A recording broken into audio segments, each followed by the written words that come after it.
I want to welcome everybody and let's start with a word of prayer.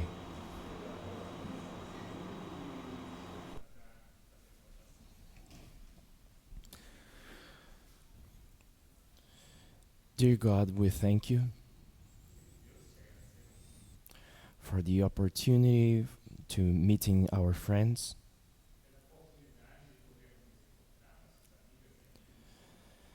and learn together about your wisdom.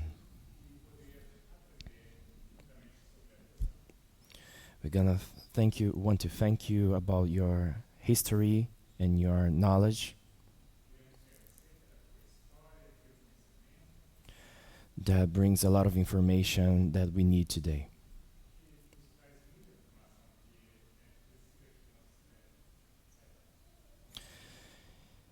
In Jesus' name, amen. Well, first we're gonna do a brief recap.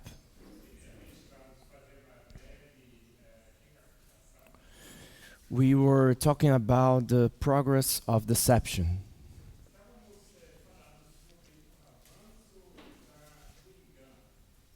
during the U.S. history. And I choose for these two presentations 4 times in history and 4 presidents.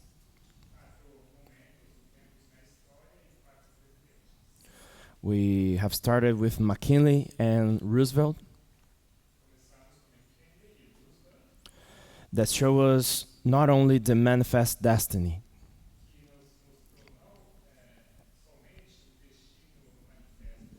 but the Monroe Doctrine and the Big Stick Theory too.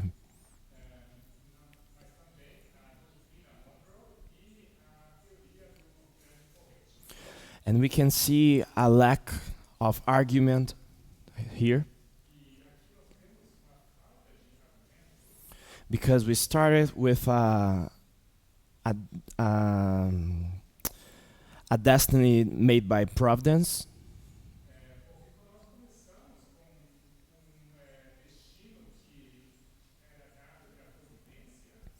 and then we go to a strategic spheres of influence,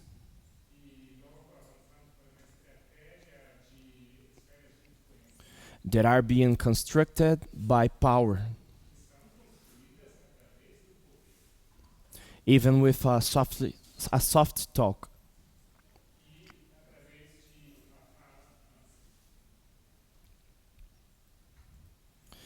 Then we pass to study the welfare state,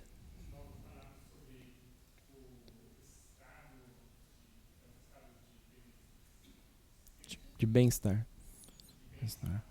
that brings to a country to a government, take care of the social security.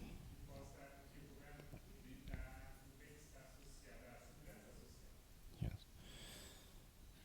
But in the other hand, we see camps, concentration camps, even in U.S.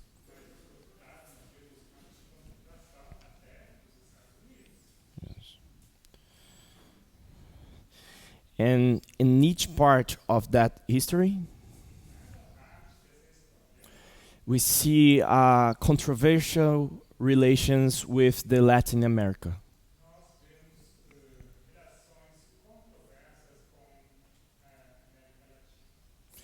And I'll try to focus on that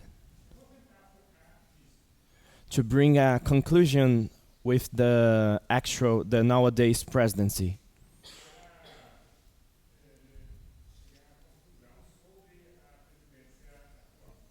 Okay. So the next historical event that we will see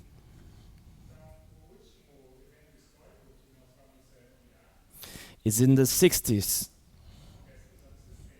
with JFK and Lyndon Johnson. And a famous invasion at that time. Famous. was the Pigs Bay invasion in Cuba.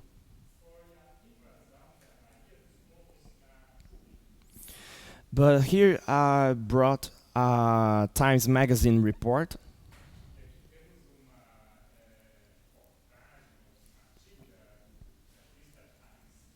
from July 19th of 1965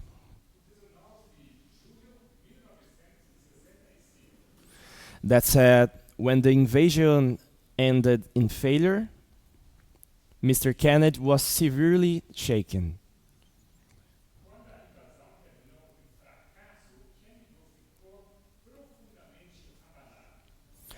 The vision of the corpse of the bodies on the beaches.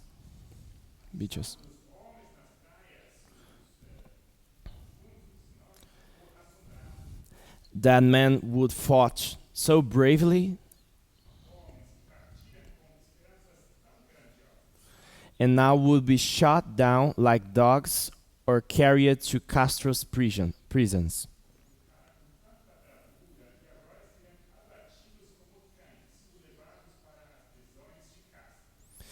And the report said that in the hospital,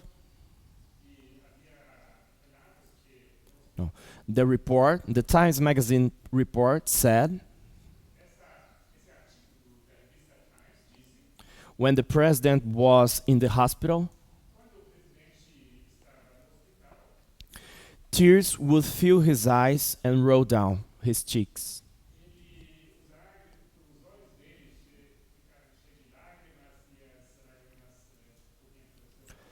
And he continues. And he continues. And continues. Now in the bedroom, he put his head down into his hands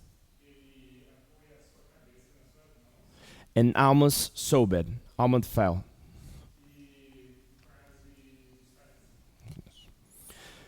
But it was a very emotional picture of the president.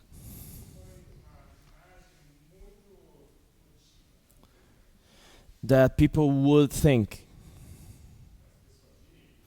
oh, Mr. President will end up with the invasions.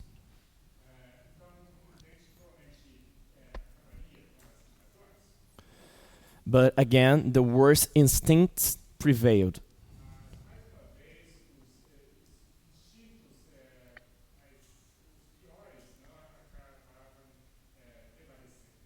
And the US government launched the Operation Mongoose,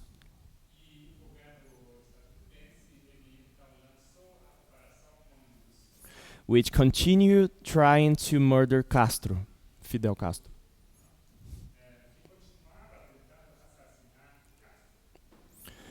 Or even contaminate his shoes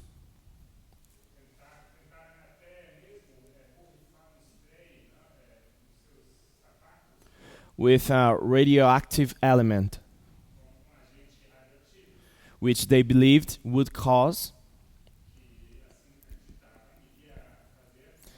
his hair and beard to fall out.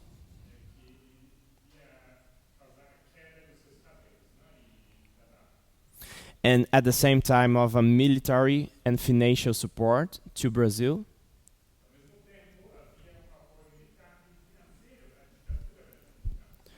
with the Operation Brother Sam.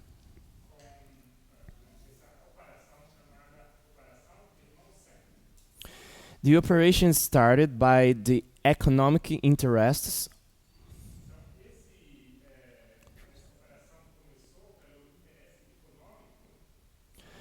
but the US government changed his position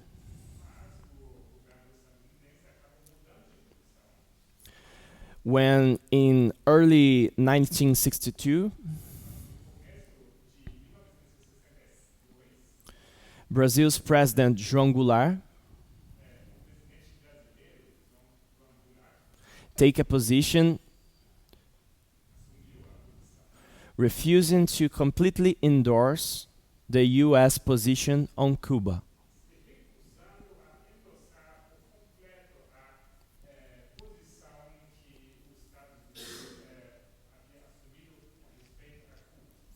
Another reports at that time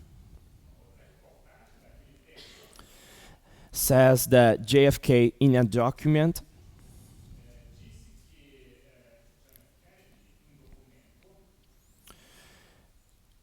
said that the motivation were to help to block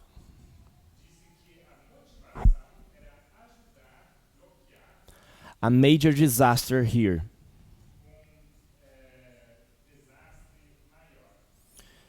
that will be seeing Brazil turning into China of the 60s.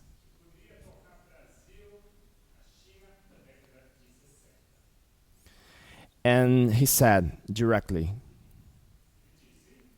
this is where both I and all my senior advisors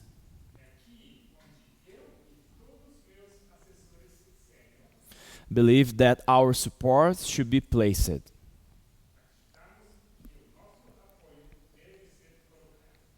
This is a document from March 27th.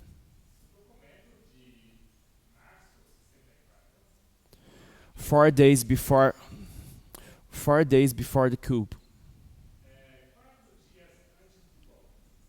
This was the first thread in an ongoing story.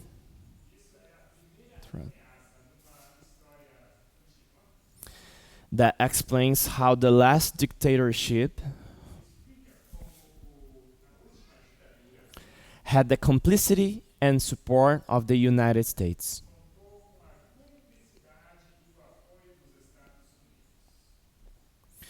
Now we have the quote number 1.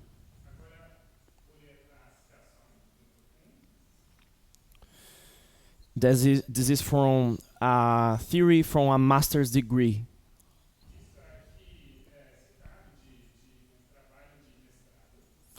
That says, the money that U.S. put into our 1962 parliamentary elections surpassed the amount spent on their presidential campaign the previous year, which saw Kennedy elected. The idea was to elect pro-U.S. legislators to oppose João Goulart. Financialism of the opposition and an anti-communist propaganda, but it escalated.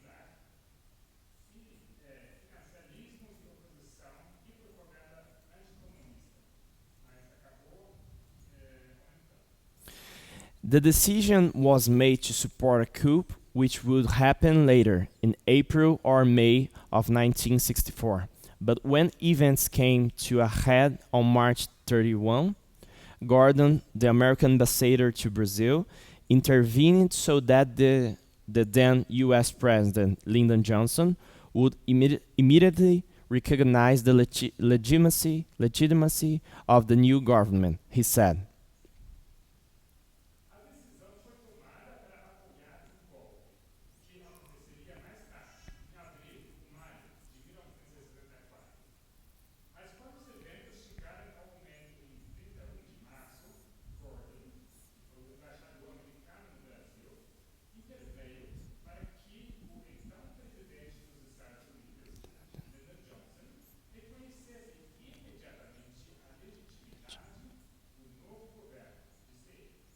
The U.S. was going to send a military force to support the coup plotters in the event of resistance or civil war, but it wasn't necessary, and so the U.S. began to deny any involvement.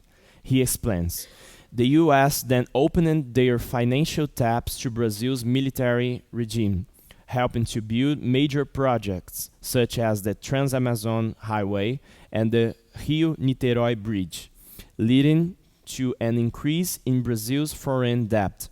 When the late U.S. presidents came, it changed their relations and put pressure and put an end to the autocracy.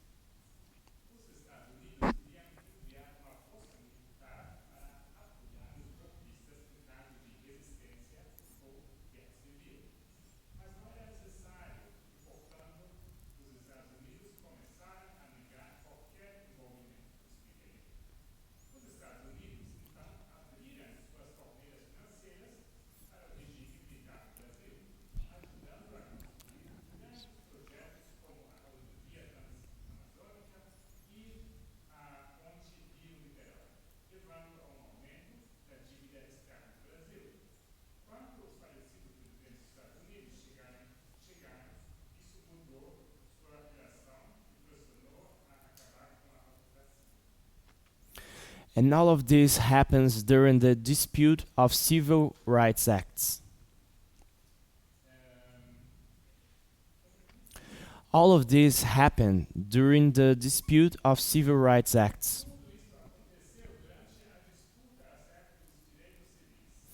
When Johnson used his experience and reputation as a master legislator,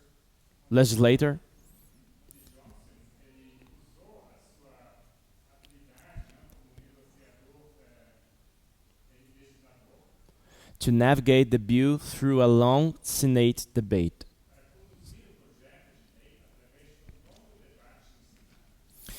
And the civil rights leaders from that time mentioned that the both presidents, Kennedy and Johnson,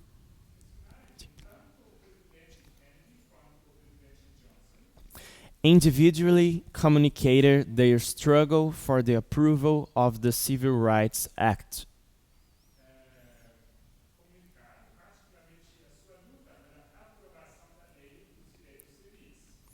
Like an emotional fight.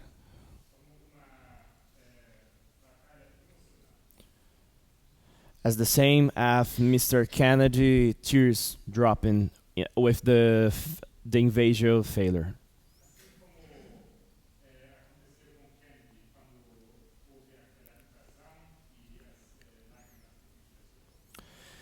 Civil rights leaders said that this was taken to heart by Johnson.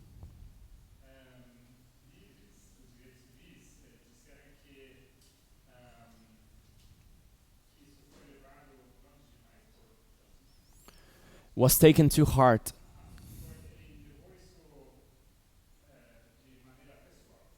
During the dispute to ensure that each of Kennedy's promises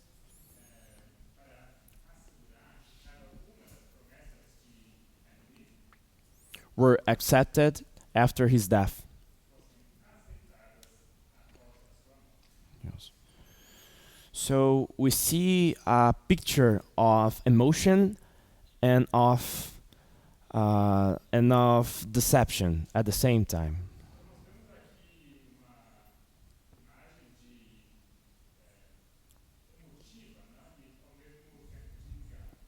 At the same time, the U.S. government brings the human rights.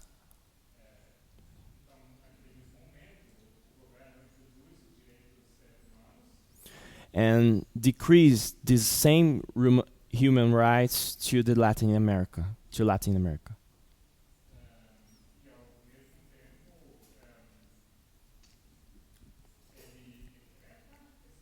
Decrease.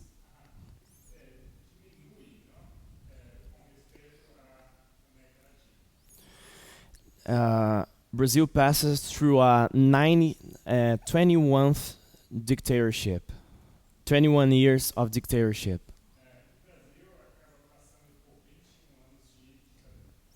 We led to almost 20,000 deaths.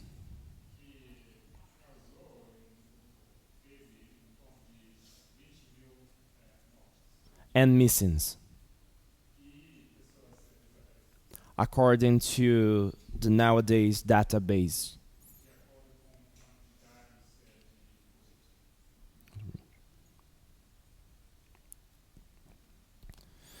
Now, I'm gonna bring some reports of Trump's presidency.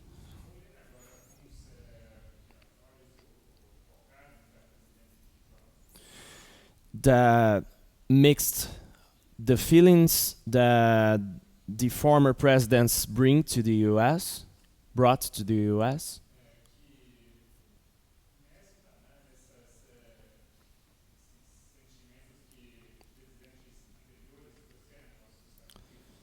And what changed with him. About McKinley's and Roosevelt theory.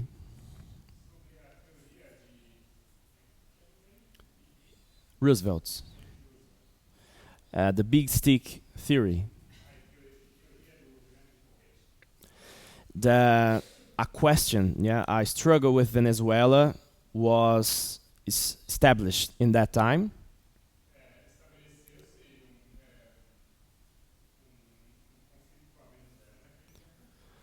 But in nowadays conflict with Venezuela's, especially it says that Trump didn't conduct diplomacy before using the big stick.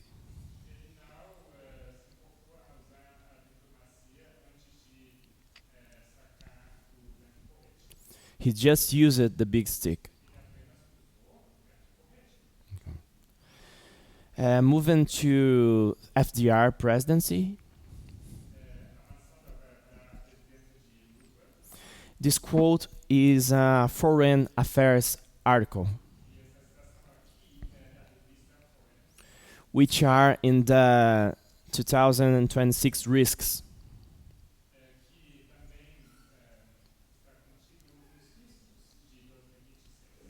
I'm going to start reading quote number 2.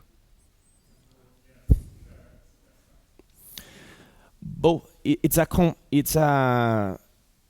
a comparison between Trump and FDR.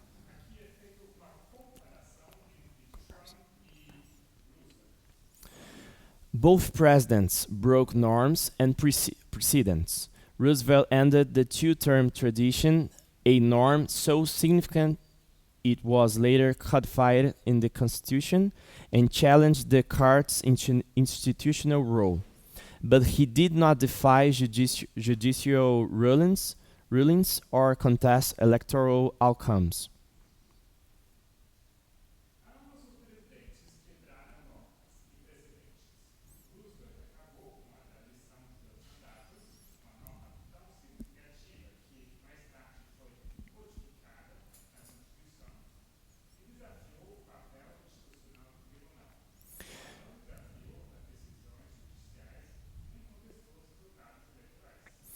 His norm-breaking centered on the scope of federal policy and institutional design.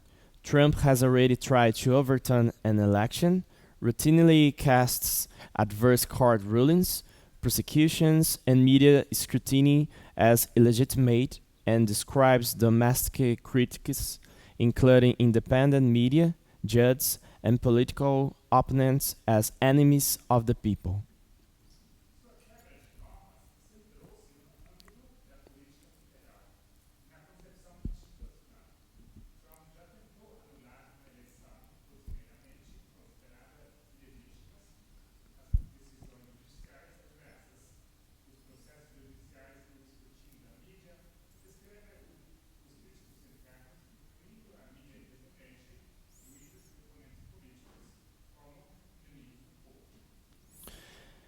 The norms under pressure today concern whether the American president is effectively above the law, whether the power ministries can be used for personal and political retribution and personal enrichment, and whether the playing field for future elections, the ultimate check, remains meaningfully competitive.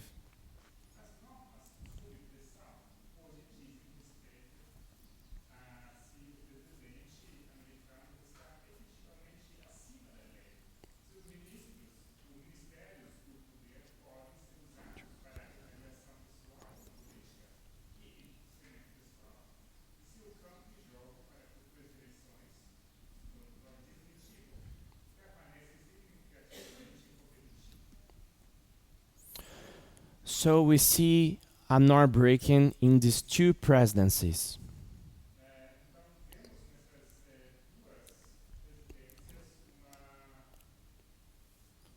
A norm breaking.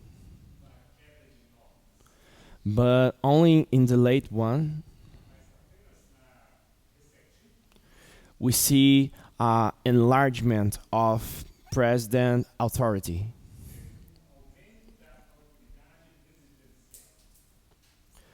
And actions behind the laws.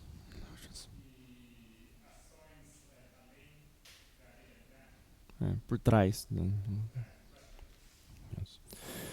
And then this last quote. It's a presidential act of Donald Trump. that goes against the Civil Rights Acts.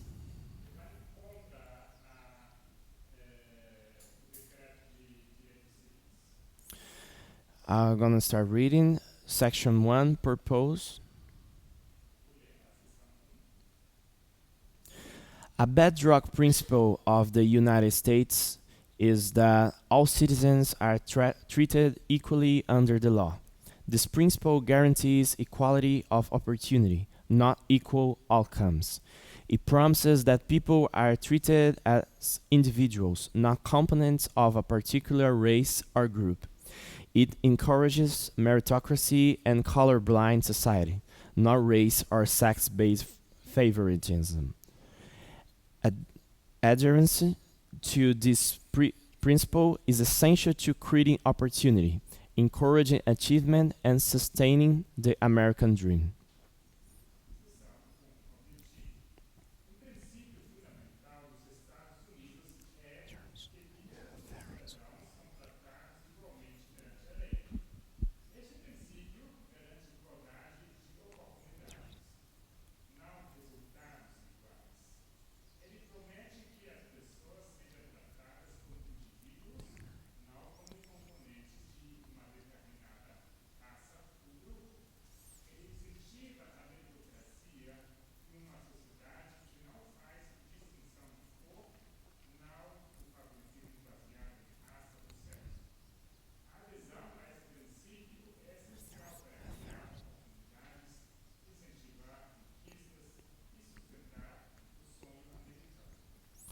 But a pernicious movement endangers this foundational principle, seeking to transform America's promise of equal opportunity into a divisive pursuit of results preordained by irrelevant, immutable characteristics, regardless of individual strengths, effort, or achievement.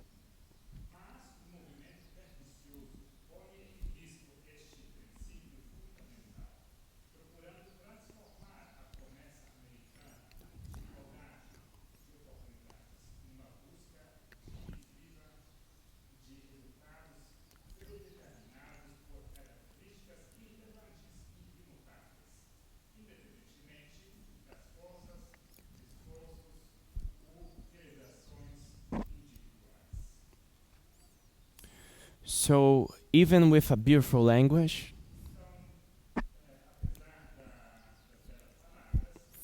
we know the meaning through this act.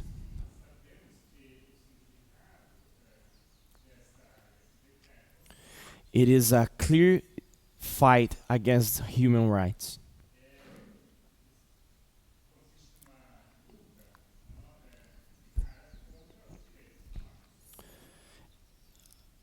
With a pursuit to bring meritocracy.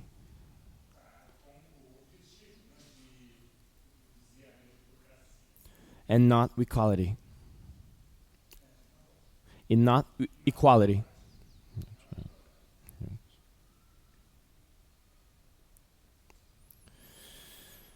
Now we see another chart for the Foreign Affairs report.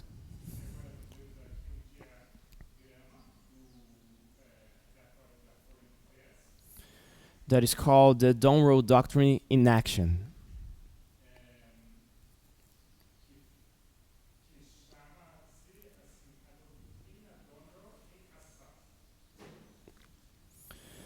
With a couple of interventions all over the Latin America.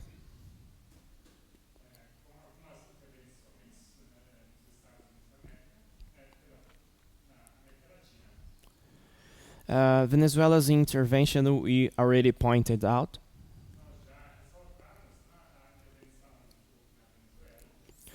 Here in Brazil, we had punitive tariffs.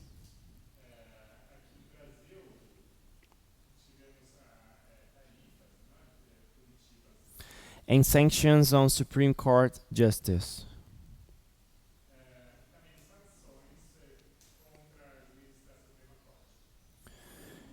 On the other side, in Argentina, a $20 billion credit line line timed to boost Milei's ahead of midterm elections.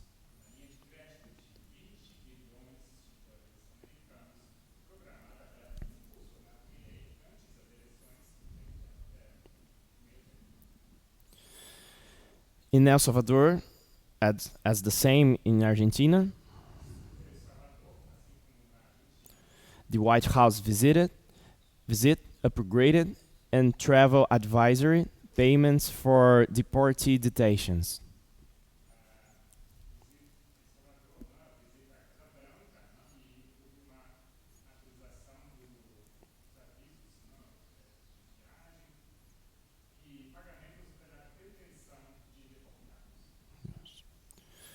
In Honduras, otherwise, the US pardoned a former president,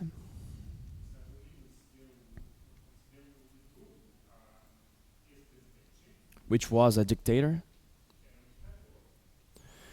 and that was convicted of drug trafficking and endorsed opposition candidate,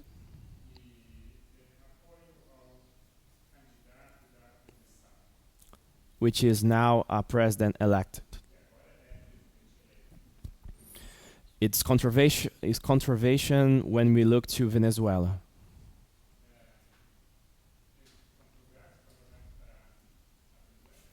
Both are former president convicted of drug trafficking.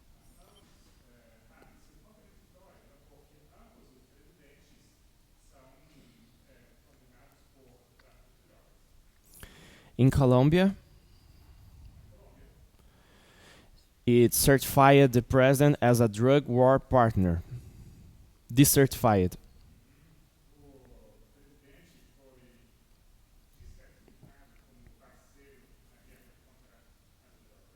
And President Petro was sanctioned.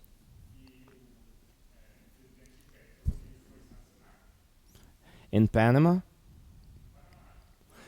it demanded China's removal from canal.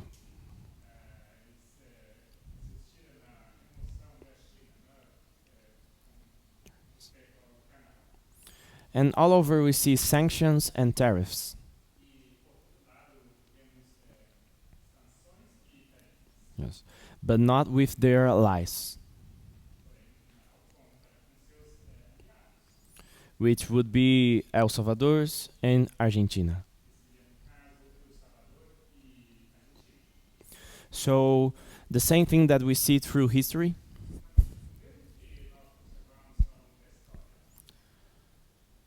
it's a controversial freedom maintenance. It's a controversial freedom maintenance.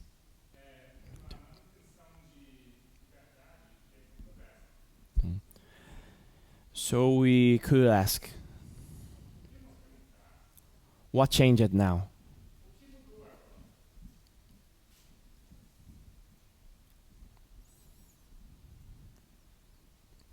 Someone want to answer that?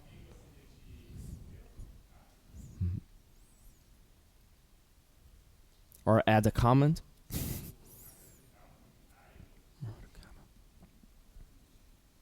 Cesar?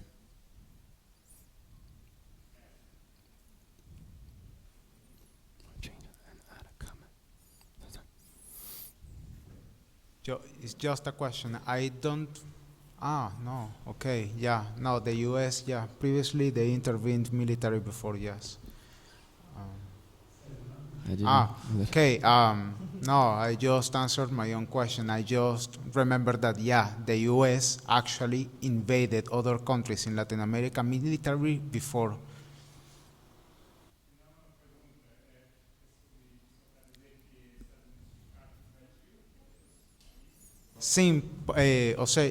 I mean, in my mind, I thought that the thing that changed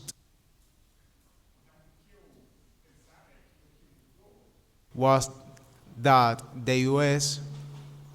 This was the first military intervention in Latin America, the Venezuela one.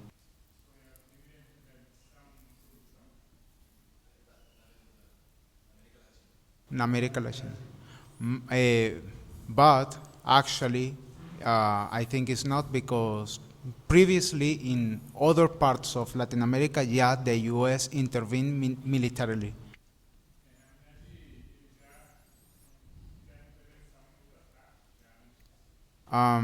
So I'm not sure about what changed now.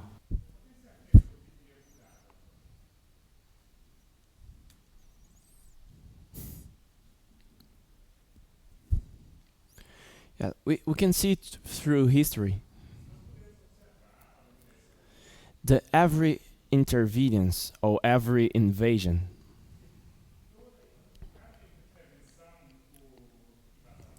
was made through a smooth move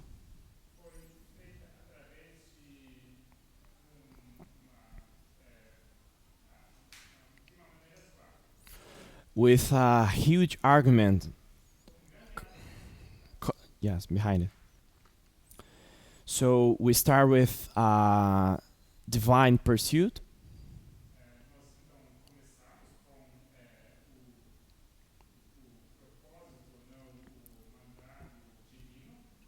and then we pass through a secure sphere of influence,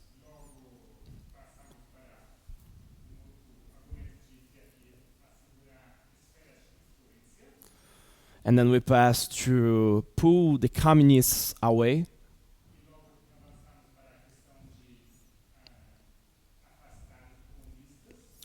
and there's one more point about the Iraq's invasion,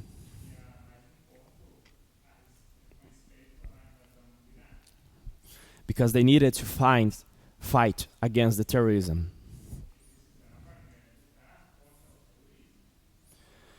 But we see a lack of the smoothness of the argument.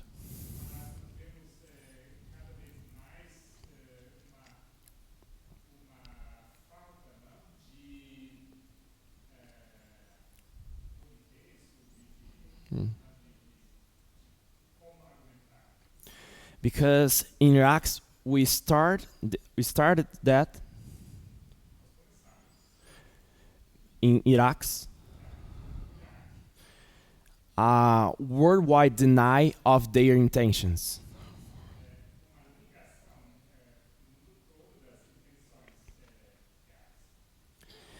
And now they don't need to talk softly anymore. Even with all the Democrats' presidencies until Trump.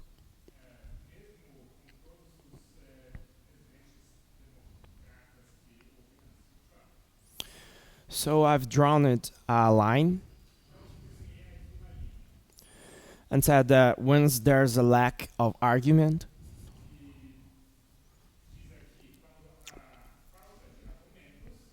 it becomes clear that the deception has grown.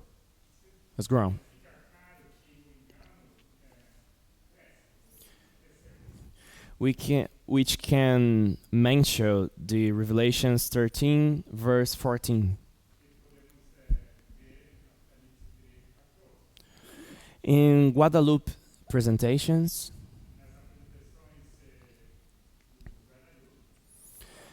it was said that it's hard to convince someone deceived.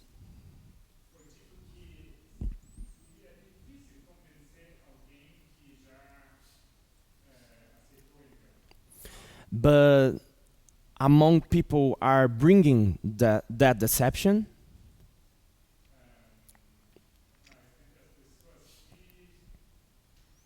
among people they are bringing, they are given the deception, it's easy to say anything. No, it's easy to say anything because the deception is already taken place. On the other hand, if we need to convince these people and bring it to the light,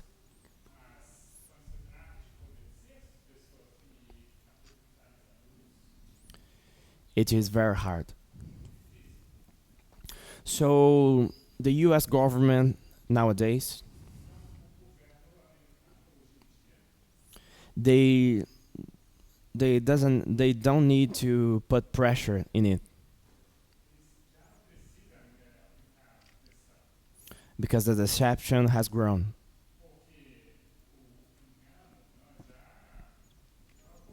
Yeah.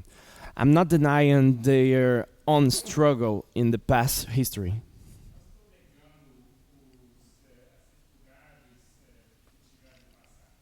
because we see at the same we see in Israel conduction.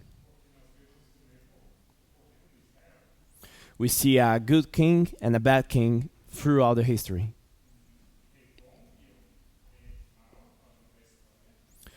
And it wouldn't be different at our in our glorious land.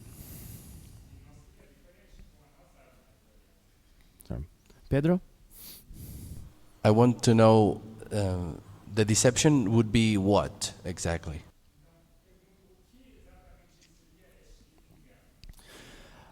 I would say that deception is you can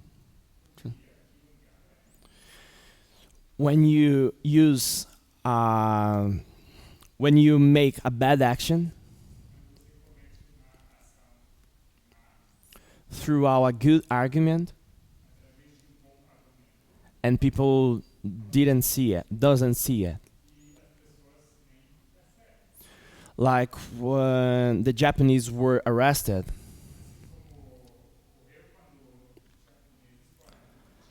at 10 desolate concentration camps, at 10 desolate concentration camps were taking place in the middle of the US. But people already thought they were bringing freedom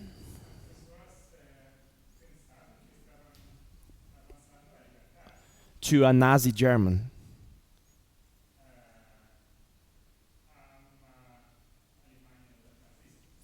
So we can see, like in Israel, that the leaders were supposed to bring peace and freedom for everyone.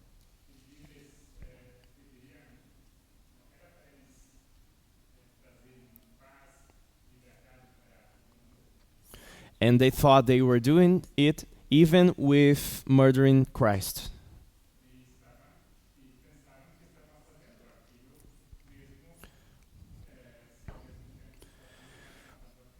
So, but it only can take place with people's agreement.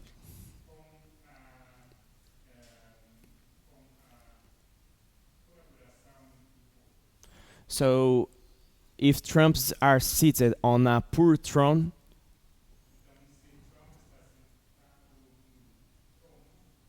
a broken throne, it was a deception that led it to it. Yeah.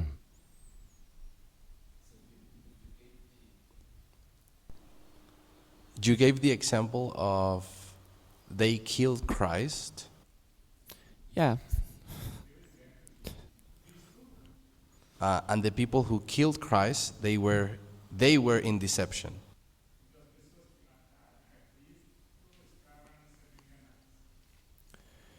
It was possible because of the deception.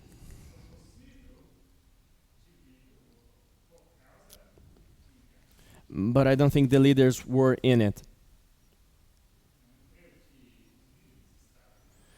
Because they were thinking they need to fight against Rome. And Christ would have ruined that. I'm just giving an example of the glorious land. But nowadays, I don't think it's that same comparison.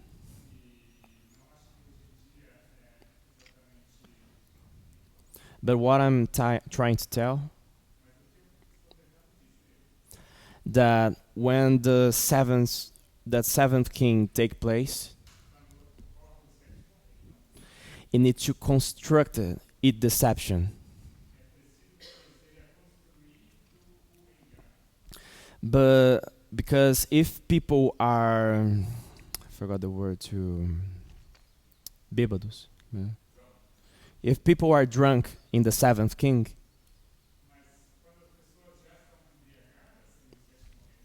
I don't think it was the first time that they drink alcohol.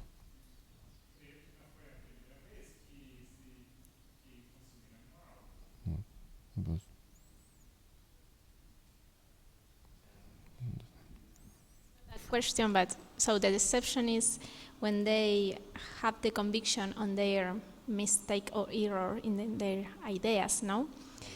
Yeah. Sorry.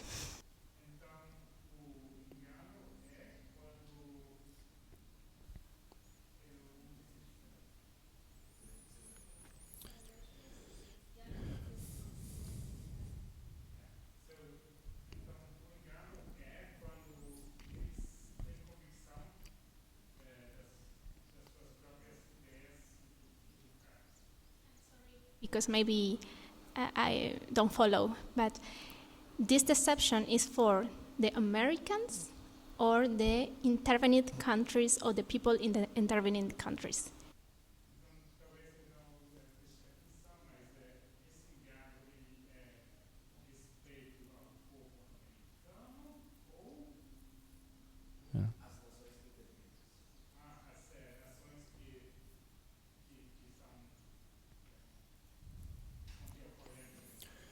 It will be for the American people. I'm saying that because if the U.S. government talks like a dragon,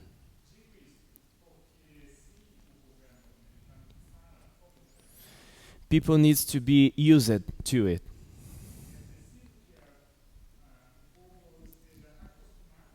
And endorse that. Yes. Another question?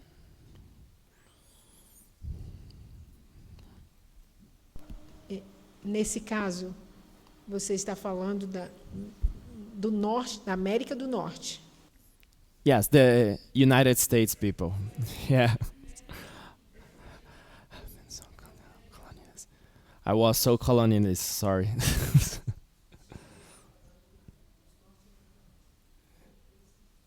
So in this case, you're speaking about the American people. Yes, the U.S. people. North America. Yes. Yeah, Norte América. of North Americans. Sorry, I committed colonialism.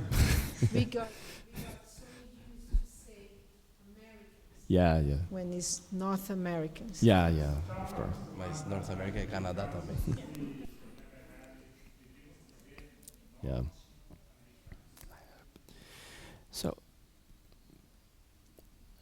So before another commentary or a question, I'm gonna read what I line up.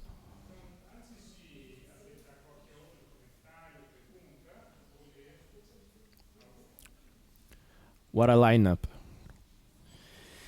In 1898,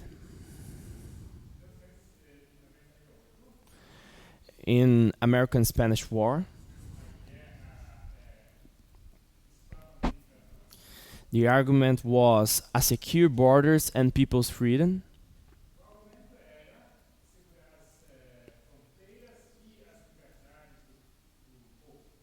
Taking God to the unfaithful hearts and our uncivilized fellows.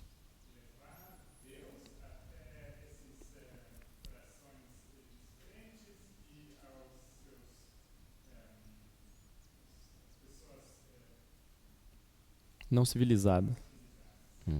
10 years after, the big stick says that we need to protect who can't protect themselves.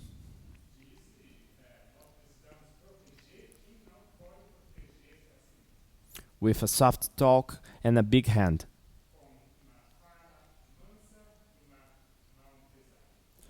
pull apart the Catholic nations and European intervening.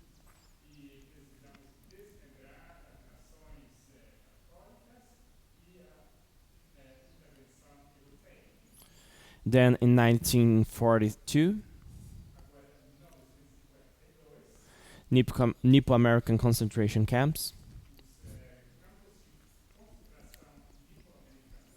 They say that we are in war. And our people asked for security. On the other hand, the state is acting for the poor.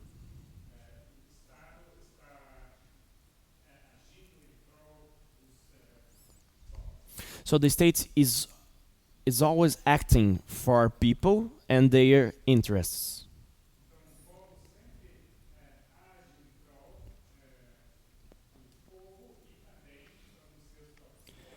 Democracy is not possible without it.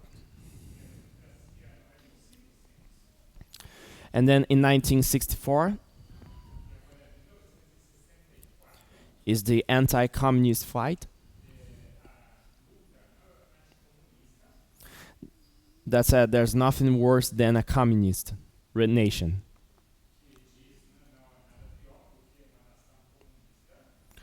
Right over the board.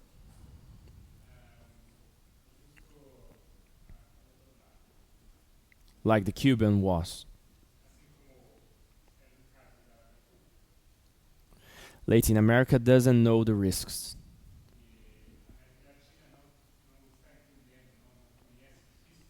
So we need to bring protection. Protection. Otherwise, in MAGAs, one of the lines of Project 2025 is to bring peace with force. And President Trump clearly said,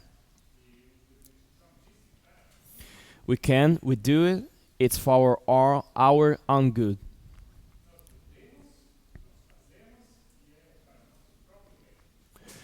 And I want to add some information.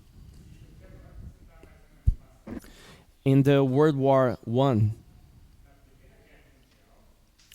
the US government enforced relations and connect relations with Europe.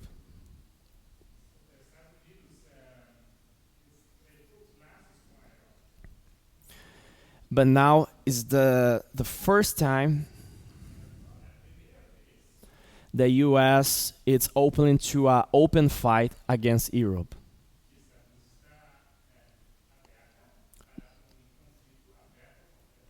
Will be taking place at Greenland. Yes. In the World War I, the richness of the US government were brought by Europe.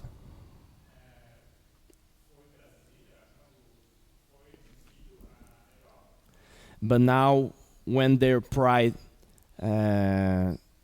had their limit,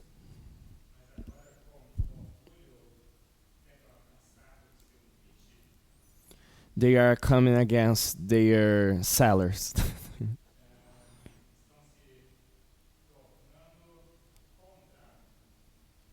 their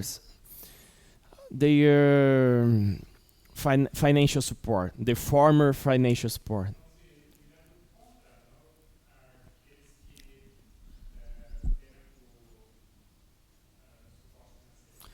So we can see Gadal or pride too in this line.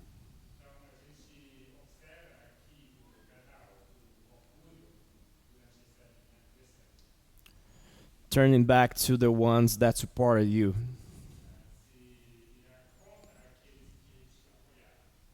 Okay. Another comment or question, Cesar? Gracias. You said earlier that they needed to invade countries with the endorsement of the people, isn't it? And I think that he didn't do it with the endorsement of the people.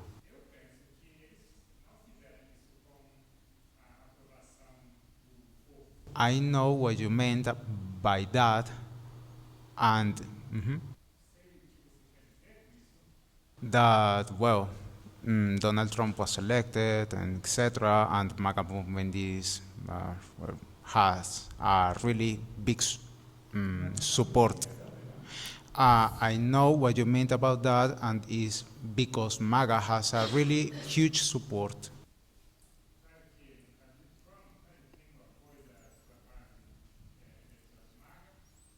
But you have to also remember that he literally passed over the Congress.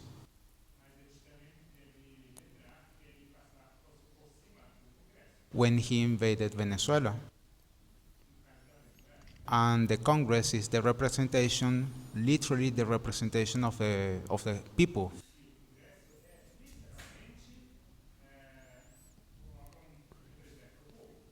So I don't think that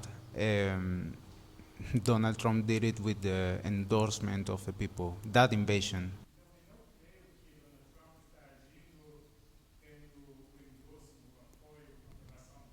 Maybe in other stuff regarding immigration, regarding drugs, etc., but specifically military invasion, I don't think so. Maybe in other stuff like drug dealers or immigrants, but specifically in military intervention, I don't think he do it.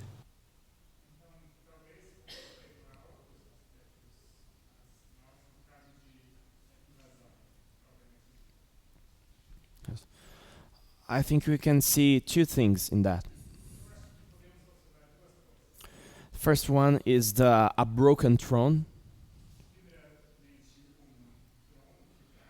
So the presidency can act in regard of their institutions.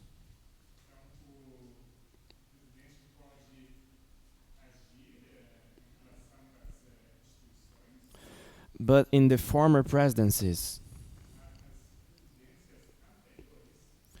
we see their peoples, their own struggle. When at the first time we see the suffragist movement, the social security movement,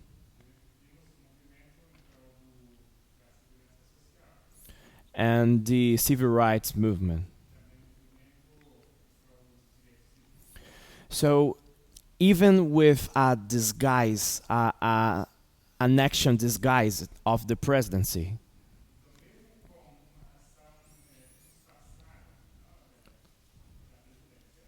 people were fighting for human rights.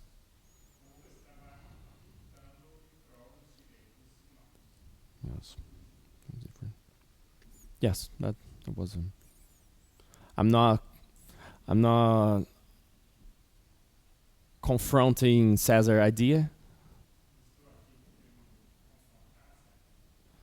but I just like to add some compliment. Yeah, compliment. So, is there any other questions? Another question? No?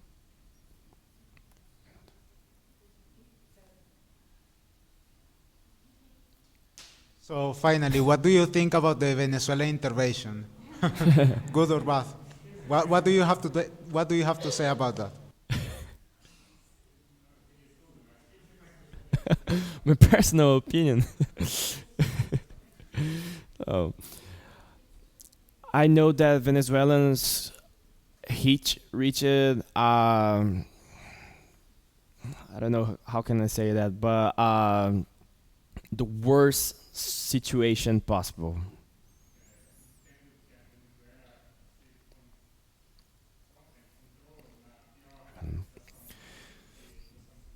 But the interventions within the UN organizations,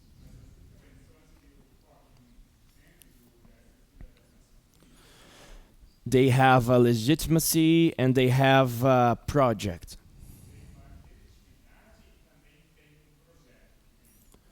And when a nation itself and by their own intervene in a country,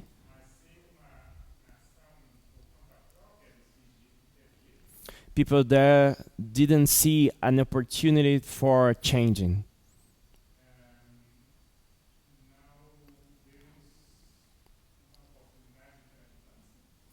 Yeah. People only see they were saved.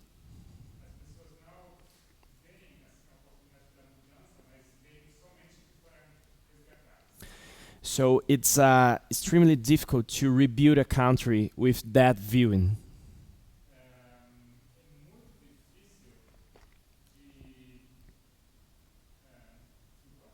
To rebuild a country with that view.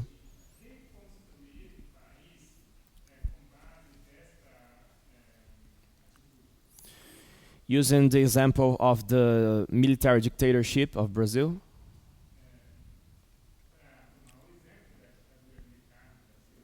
of course, João Goulart is not the same as Maduro.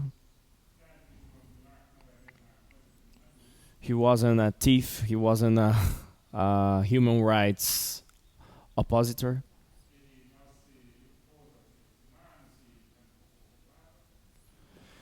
But when the United States saved us,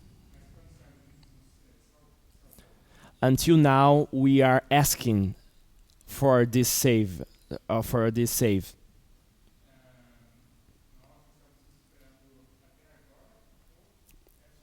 Yeah, this intervention. Our Brazilians.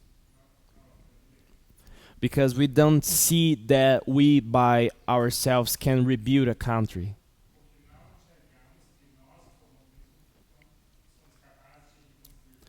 And there's a lack of trust in our government because of that. Of course, it was a 21-year dictatorship, a military dictatorship. And we passed through a lot of corruption in the past years. But there was no time that when people wanted to rebuild it with ourselves.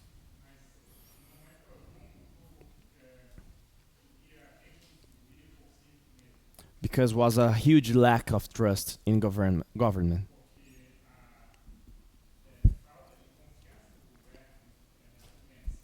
I don't think intervening is bad by itself.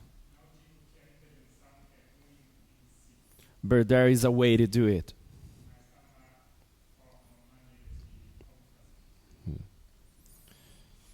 Cesar, it's okay? Okay. Okay. It's okay. I can try. But I think there are many layers in the question and also in the answer. Yeah. And I know it's a complex answer and also a complex question. I was just thinking about Elder Parmindeser the other day. I was just remember something that Elder Parmindeser said the other day.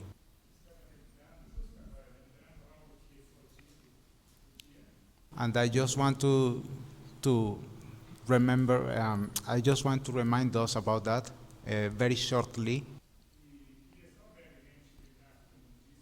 I said that if someone covers my need was sufficient, but he said, no, it's not sufficient, it's perfect, it's a perfect action. I said that covering my needs was sufficient, but Elder Parminder said, no, it's not sufficient, it's a perfect action. Needs. Needs.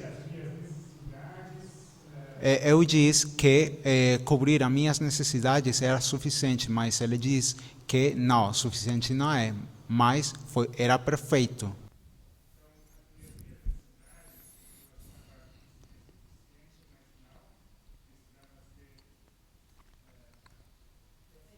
Ele diz que era perfeita a ação. Isso. So,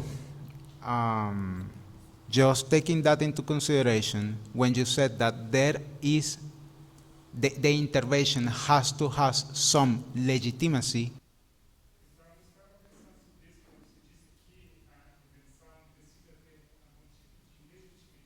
for me it's a little it's just trying to justify and cover your eyes from injustice. For me, it's like trying to cover your eyes from injustice or before.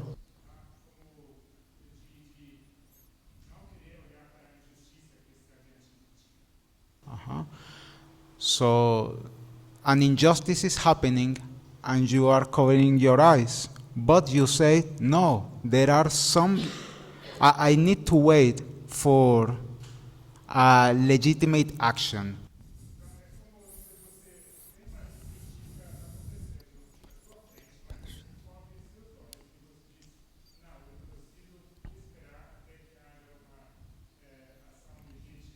And I'm saying this honestly. I don't want to trouble anyone. I don't want to confuse anyone or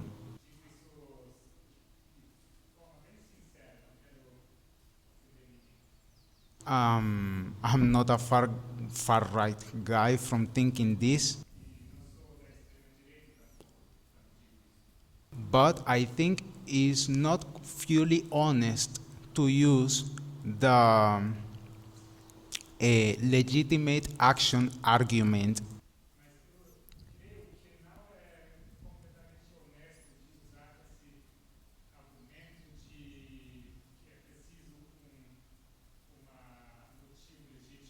Because sometimes, and I have gone through that, you can pass over someone in need and you say, oh, I'm Christian, but you pass over someone's needing and you pass by.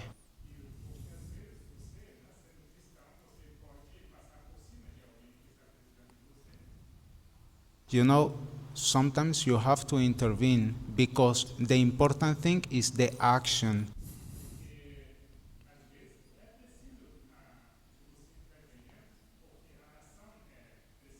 You have to cover that someone's need and not simply thinking, my desire is the good for the people, but I cannot intervene because there is something blocking me.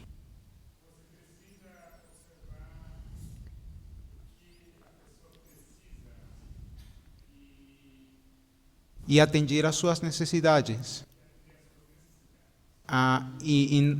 And not simply saying, there is the UN blocking me, so I cannot do that.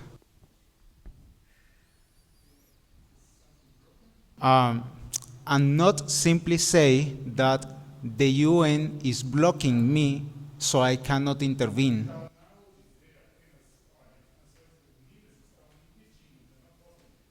And also, logically, geopolitically, it is impossible to intervene a country like Venezuela through the UN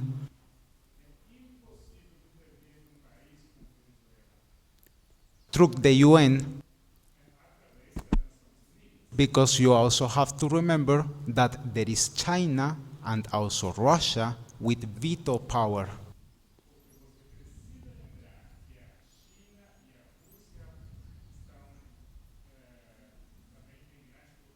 Even though Russia is not at its best,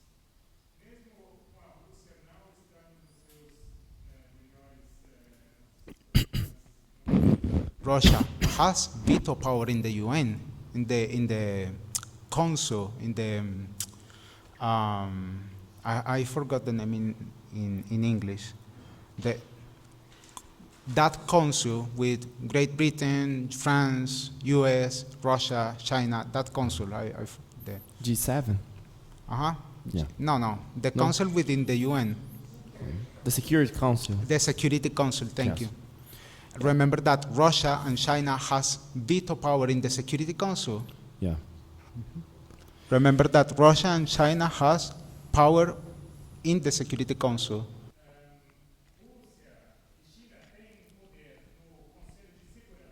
And they can simply veto over the intervention that US is proposing.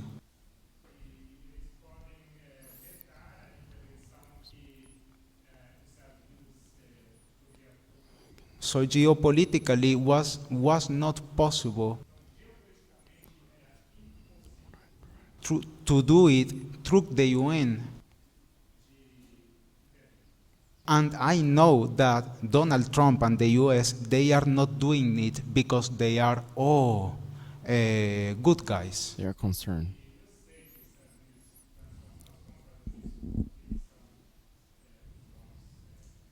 They are doing it because of their own interests. What? Okay. Um, Yeah, I can see the difficulty in that. That's why the presentation, it's about the argument. Because I can see interventions all through the history. When you argue with your people about your interests on that,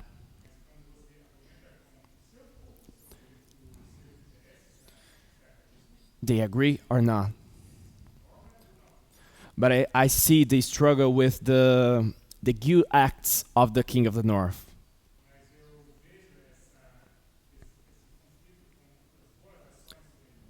But on the other hand, I can see the deception in punishing, that the government is punishing their own people. That's why we are in this dispensation now. Curtis is a okay. Okay, that's fine. So we're gonna stop here, and I want to thank you, all of you, for the attention and of the great opportunity. Let's end with a word of prayer.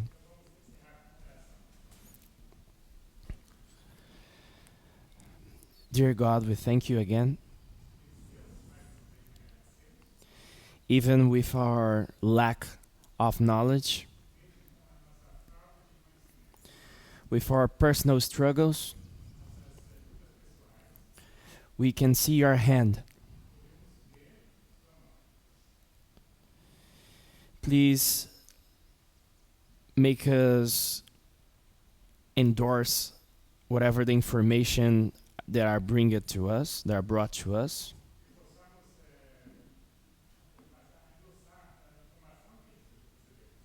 By sharing this with our friends here, our movement.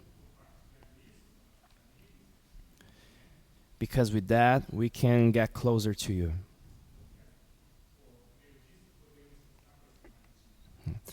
In Jesus' name, we thank you. Amen.